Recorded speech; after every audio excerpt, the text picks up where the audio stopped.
Shalom Aleichem, blessed souls. This is Don Zusio Goodman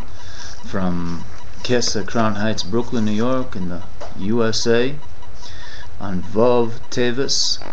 the 6th day of the Hebrew month Tevis, 5,770 years, blazing and grazing into this blessed creation. Before we go on to Chanukah Top Secrets Part 2, reading from a Torah that was delivered by Rav Yitzhak Ginsburg over a year ago, I'd like to start off with a humble blessing that all of us should merit to bitul elukut, to nullify ourselves to divinity, godliness that's within ourselves, but not just a bitul chitzoni, not just a superficial type of nullification, self-nullification, self-abnegation. Okay, because we do see there are many blessed people in the world who are in fact, who have been moved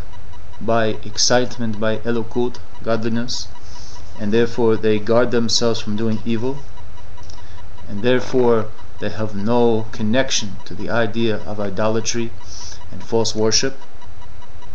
but yet still they lack what is known as hanachat atmuto le'elukut. They still lack this premise of placing all of their essence to the side to be totally nullified to the Almighty. And those who are totally nullified to the Almighty, the higher realm, the higher meditation, the higher consciousness, the higher awareness of one doing good and restraining oneself from doing evil, these are the tzaddikim, the righteous souls of the creation, emanating out from each nation, in each and every generation. And may we merit to be students only of the tzaddikim, of the righteous, to lead us with their awareness of the future as they educate us now about what's really going on, to steer us away from the negativities of the past, which the Rishonim, which the wicked of the creation want to, so to speak, drag and schlep, as we say in Yiddish, the righteous and those who are on the intermediate level, which most of us are, back into a past of confusion and delusion. With that being said, blessed souls, I'd like to go into Part 2 of Chanukah, Top Secret Part 2 of Rav Ginsburg, when he delivered this teaching over a year ago, on the first night of Chanukah, 5,769 years into creation. So Rav Ginsburg discussed in this portion I'd like to share with you, blessed souls, is that we see most people have two general types of secrets that they possess, and they are the owners of. First, each one of us possess personal secrets, and these may be the events or actions that we conceal because we're ashamed of them, and really we should only confess them before we leave this blessed world and go on to what the Lubavitcher Rebbe, Rabbi Nachman ben Schneerson, stated as the next stage of life. When once asked by college students over 50 years ago, what happens when a person dies? And the Rebbe said, no, the correct question would be, what is the next thing that occurs after a person goes on to the next stage of life? Okay, and another secret that a person may harness within their blessed awareness and heart, they may be the good, and they hopefully will be many good, important actions one has performed in this life,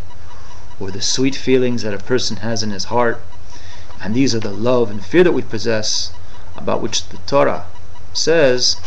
these are hidden for Havaya, our God. And that's a verse in Deuteronomy, Devarim, chapter 29, verse 28, Perich Chavtes, verse Pasuk Koach Chavches. Sometimes there are personal secrets that are about events that occurred in childhood, so we know about them, but there are also those,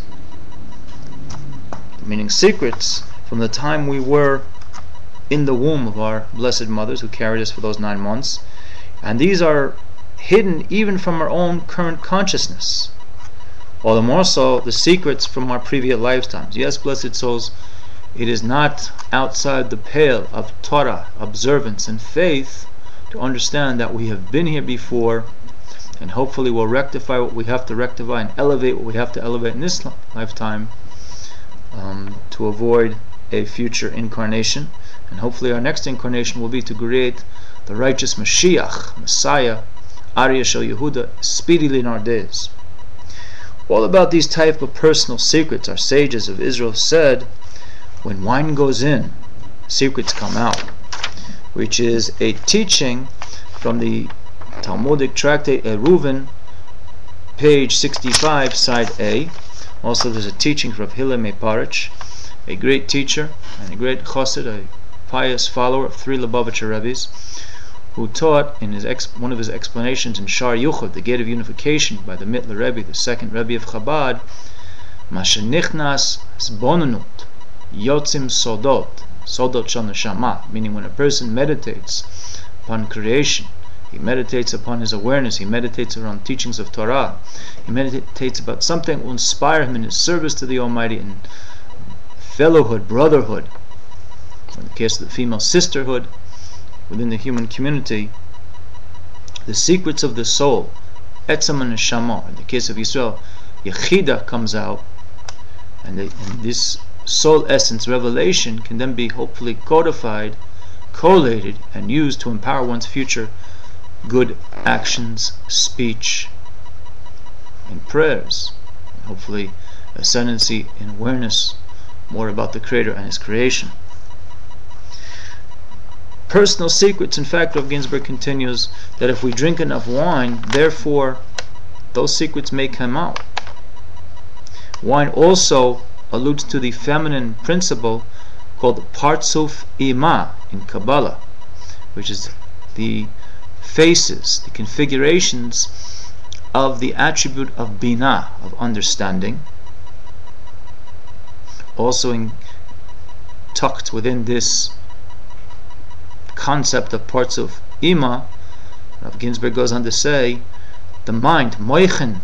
of Ima, the mind of the mother, feminine consciousness, is with the mercy of the mother who engages and raises and keeps all the secrets of the child between her and her child. So I'll conclude on that note, blessed souls, a lot to chew on, and hopefully what I've given to you to chew on, for myself to chew on, because this is not just for you, this is for me. So when we speak about things, we have to review what we spoke about to see if it was really worth what we just said. Hopefully for all of you out there, this will be mazon lenefesh, food for the soul, to assist each one of us to feel more whole in our earnest efforts to connect with the Most High and with other blessed human beings, which all of us are. And one need not go further than chapter 9 of Genesis, Perek Tes of Bereshis, where we see that Noach and his three sons, Ham, Yafet, and Shem, Ham, Japheth, and Shem, all went of the ark, and they're all blessed by the Almighty. So this is Danzus Goodman signing off from Kesser Crown Heights, wishing everyone a beautiful day in the creation. B'gorel echad, one destiny. B'hava Rabba, with great love. B'darchi noam, in a pleasant way. B'darchi shalom, in a peaceful way. B'bori echad, in one Creator. B'ofen nitzchi, in a eternal way.